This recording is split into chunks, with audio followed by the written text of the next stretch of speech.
Abu Jahal Al-Makhzumi adalah salah satu tokoh paling berpengaruh di suku Quraisy, suatu kelompok masyarakat terkemuka di Mekah pada masa itu. Namun reputasinya lebih banyak dikenal karena sikapnya yang sangat menentang dan memusuhi Nabi Muhammad SAW.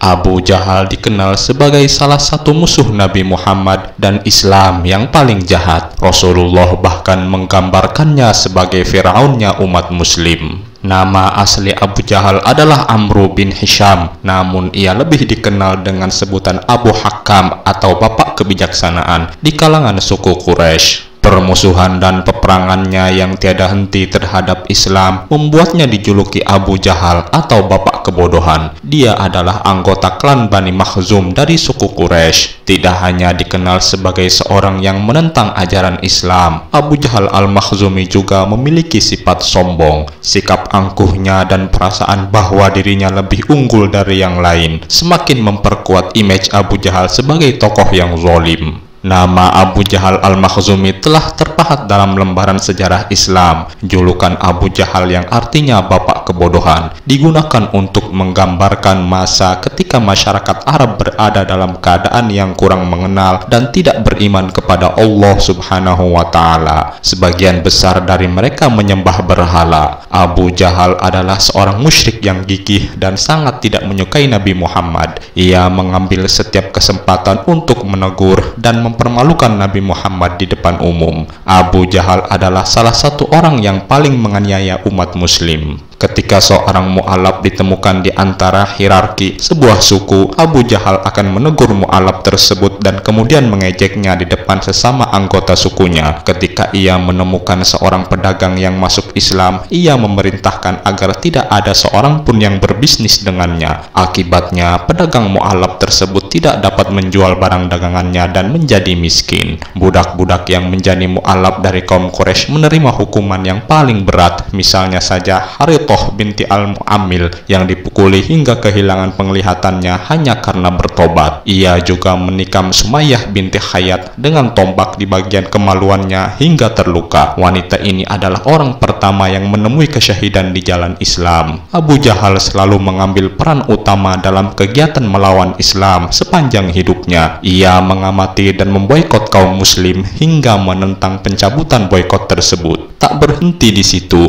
Abu Jahal tak segan mengajukan tawaran untuk membunuh Nabi Muhammad melalui sekelompok penyerang. Ia memilih salah satu anggota dari setiap suku dalam sebuah negosiasi yang dilakukan di Dar an-Nadwa beberapa saat sebelum hijrahnya Nabi Muhammad ke Madinah. Itulah Abu Jahal yang selalu menunjukkan permusuhannya terhadap Islam pada setiap kesempatan. Perang Badar menjadi salah satu peristiwa yang penting dalam sejarah Islam, di mana para pemeluk agama Islam berhasil mempertahankan diri dan memenangkan pertempuran melawan para penentang. Dalam Perang Badar, Abu Jahal ikut terlibat di dalamnya. Bahkan kekejiannya terus dilakukan meski kaum muslim sudah meninggalkan rumah, kekayaan dan tempat tinggal demi agama mereka sendiri untuk bermigrasi ke Madinah. Hal ini yang kemudian memicu terjadinya Perang Badar. Ia kemudian meninggalkan Mekah dengan pasukan besar untuk mencegah kafilah milik Quraisy yang dipimpin oleh Abu Sufyan. Ketika mengetahui bahwa kafilah itu aman dan menuju Mekah, Abu Jahal terus memerangi kaum muslim hanya karena kebenciannya terhadap Islam. Saat Abu Jahal tiba di Badar, dia menolak tawaran Nabi Muhammad untuk berdamai. Dia juga menentang pandangan beberapa sosok di pasukannya yang ingin mencegah pertempuran dan menuduh mereka pengecut, sehingga perang tetap dimulai. Meskipun Abu Jahal Al-Makhzumi terus berusaha menghalangi dakwah Islam, sejarah membuktikan bahwa ajaran Islam terus berkembang pesat. Dikisahkan terdapat seorang raja di Makkah yang merasa berterima kasih kepada Rasulullah karena telah membuatnya beriman. Singkat cerita, Rasulullah membuatnya beriman dengan mukjizat membelah bulan dan menyatukannya kembali. Sebagai ungkapan rasa syukur kepada Allah dan penghargaan kepada Rasulullah, raja ini kemudian memberikan hadiah yang sangat melimpah kepada Rasulullah. Dia menyiapkan 5 ekor unta yang membawa emas, perak, dan kain untuk dihadiahkan kepada Rasulullah, serta beberapa budak untuk diberikan kepadanya. Namun Namun ketika rombongan pengantar hadiah mendekati kota Mekah, Abu Jahal menghadang mereka dan bertanya untuk siapa barang-barang tersebut. Salah seorang dari rombongan menjawab bahwa semua barang ini ditujukan kepada Rasulullah. Namun Abu Jahal menolak dan ingin merebutnya. Akhirnya terjadi pertengkaran antara rombongan pengantar hadiah dan Abu Jahal beserta kawanannya. Keributan ini baru mereda setelah warga Mekah dan paman-paman Rasulullah turun tangan. Para budak yang dihadiahkan kepada Rasulullah menyatakan bahwa harta tersebut memang untuk Nabi Muhammad. Namun Abu Jahal masih bersikeras bahwa hadiah itu sebenarnya ditujukan untuk dirinya. Mencoba mengklaimnya sebagai miliknya, Rasulullah yang juga hadir berbicara kepada warga Mekah menanyakan apakah mereka masih mempercayainya. Mereka menjawab bahwa mereka masih percaya kepadanya. Lalu Rasulullah mengusulkan agar masalah ini diselesaikan dengan cara menanyakan langsung kepada unta-unta yang membawa hadiah. Jika mereka adalah hadiah untuk Nabi Muhammad, maka unta-unta itu akan memberikan jawaban yang jujur. Namun Abu Jahal menolak usulan itu dan meminta agar masalah ini ditunda hingga esok hari. Rasulullah pun setuju dengan usulan tersebut. Keesokan harinya, Abu Jahal pergi ke kuil berhala dan berdoa dengan penuh kesungguhan kepada berhala-berhalanya sampai pagi hari tiba, berharap untuk mendapatkan dukungan dari berhala-berhalanya. Namun ketika matahari terbit, seluruh penduduk Mekah berkumpul di tempat hadiah-hadiah dari sang raja itu. Rasulullah juga hadir di sana. Abu Jahal tampil dengan penuh percaya diri dan meminta unta-unta itu untuk berbicara atas nama berhala-berhalanya, yaitu Lata, Uzza, dan Manat. Tidak ada satupun dari unta-unta itu yang memberikan jawaban seperti yang diminta oleh Abu Jahal. Bahkan salah satu unta secara luar biasa berbicara dengan suara yang nyaring dan dapat dipahami oleh semua orang yang hadir. Ia mengatakan bahwa mereka adalah hadiah dari sang raja, yakni Habib bin Malik, untuk Nabi Muhammad SAW. Setelah itu, unta tersebut dibawa oleh Rasulullah ke Gunung Abu Qubais. Semua isi muatan emas, perak, dan kain dilulukan menjadi satu tumpukan. Rasulullah menyatakan kepada tumpukan hadiah yang berharga itu, "Jadilah kalian tanah." Lalu dengan ajaib, emas, perak, dan kain yang berasal dari hadiah Habib bin Malik berubah menjadi tanah. Dan keajaiban itu masih menjadi kenyataan sampai saat ini. Abu Jahal dibunuh dalam perang Badar oleh dua anak Al-Ansor. Kedua anak tersebut berasal dari keluarga petani. Profesi ini dipandang rendah oleh suku Quraisy. Kedua anak laki-laki itu menyerang Abu Jahal hingga ia terjatuh ke tanah dan kakinya terpotong. Dia tidak dapat bergerak tetapi masih cukup sadar untuk melihat dan merasakan aibnya. Kepala Abu Jahal kemudian dipenggal oleh Abdullah bin Mas'ud, salah satu sahabat Nabi Muhammad yang terkenal. Kepalanya dibawa kepada Nabi Muhammad dan mayatnya dilemparkan ke dalam sumur tempat mayat-mayat kaum musyrik dilemparkan, yakni di dalam sumur Badar. Bahkan setelah berada di ambang kematian, Abu Jahal masih dapat menatap Abdullah bin Mas'ud dan berkata, "Beritahukanlah kepada Nabi kalian bahwa aku telah membencinya sepanjang hidupku, dan bahkan sampai saat ini api kebencian masih membara di hatiku." Ketika Abdullah bin Mas'ud menyampaikan perkataan itu kepada Nabi, Nabi Muhammad pun menjawab, "Aku adalah yang paling terhormat dan mulia di antara para nabi. Umatku adalah yang terbesar di antara umat-umat yang ada. Dan Fir'aun di antara umatku adalah yang paling keras kepala dan paling kejam di antara Fir'aun yang lain."